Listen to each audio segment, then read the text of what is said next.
Buruh, hidup buruh, hidup buruh. Assalamualaikum warahmatullahi wabarakatuh. Yang bisa saya sampaikan, selebihnya banyak masalah yang nanti harus diselesaikan. Kenapa saya jatuh hati sama Pak Anies Baswedan itu karena dia gentle, dia tidak menghindari masalah. Kayak desak Anies, program-program desak Anies ya. Jauh sebelum ini kan desak Anies ada di saat-saat ini ya. Saya tidak tahu juga ya apakah sebelum ini sudah ada.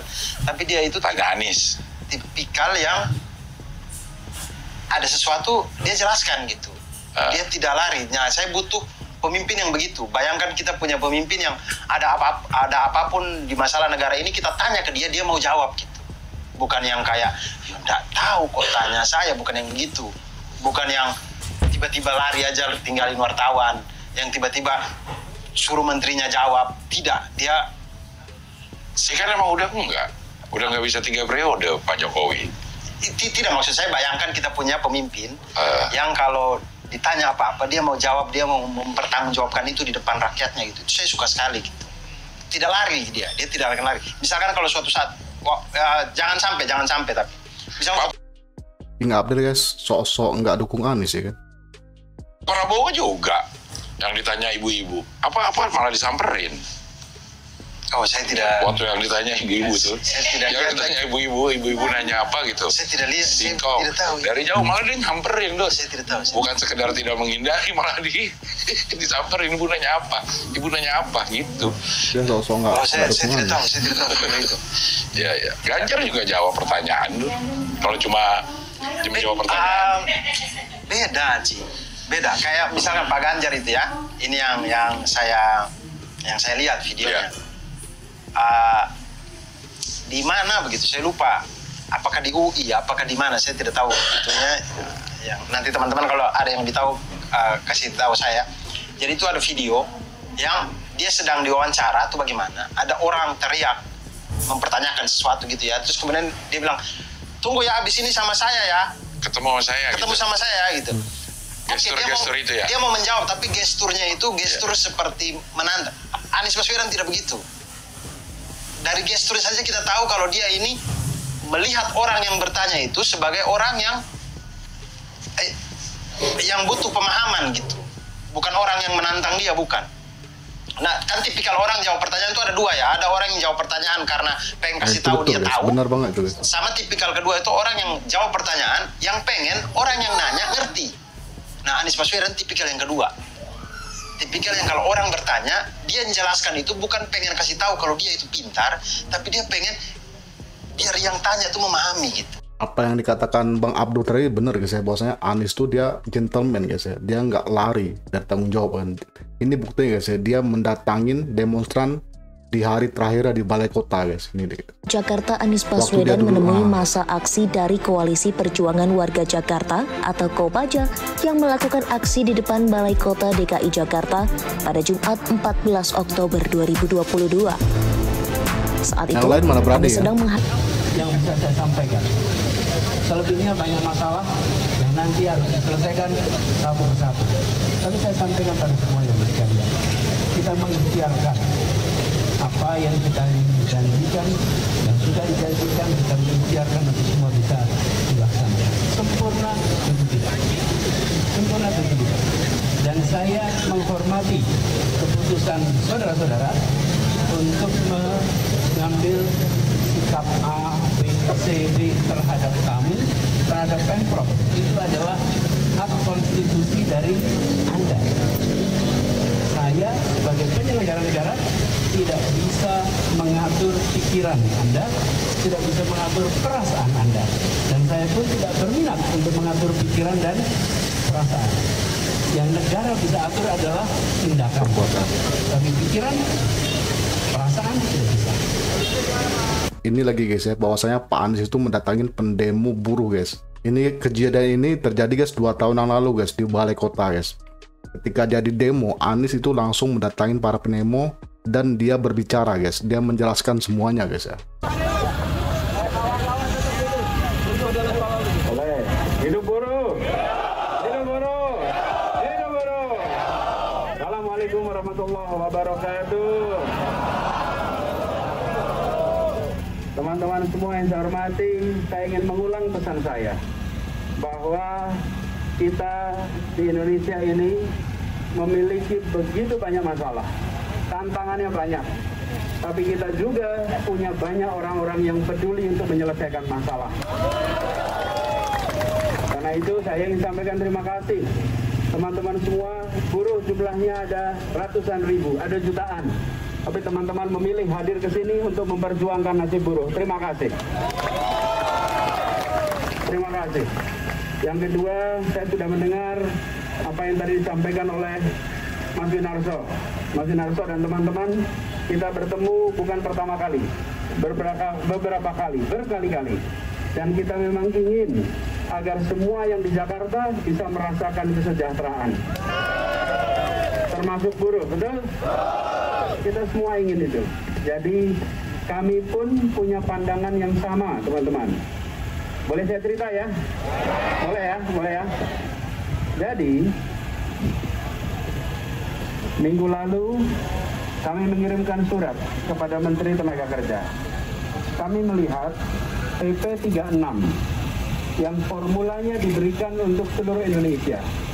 Kami semua terima formulanya, kami semua terima angkanya. Bila diterapkan di Jakarta, maka buruh di Jakarta hanya mengalami kenaikan sebesar Rp38.000. Betul? Kami pun melihat angka ini adalah angka yang amat kecil dibandingkan dengan tahun-tahun sebelumnya. Tahun 2021, tahun ini ketika kita putuskan tahun lalu, itu kenaikannya 3,2%.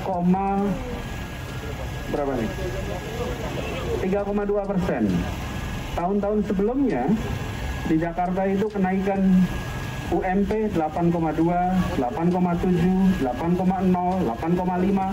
Tahun lalu memang ada krisis, betul? Karena itu memang turun. Kita masuk akal menjadi 3,2.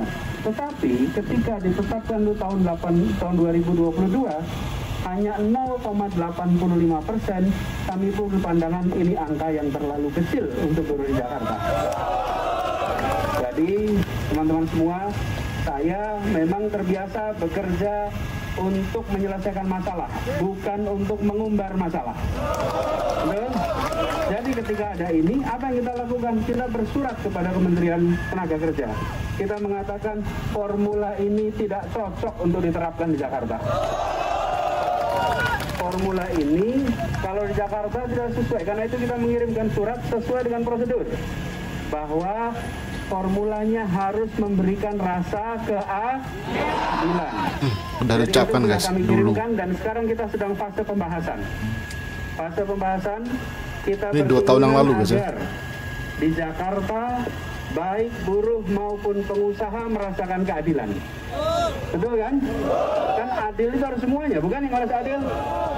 Kita tahu selama pandemi ini ada sektor-sektor yang memang mengalami kesulitan luar biasa, betul? Tapi ada juga sektor-sektor yang mengalami pertumbuhan, betul? Nih, yang bikin masker tumbuh tidak? Tumbuh. Tapi yang hotel tumbuh tidak?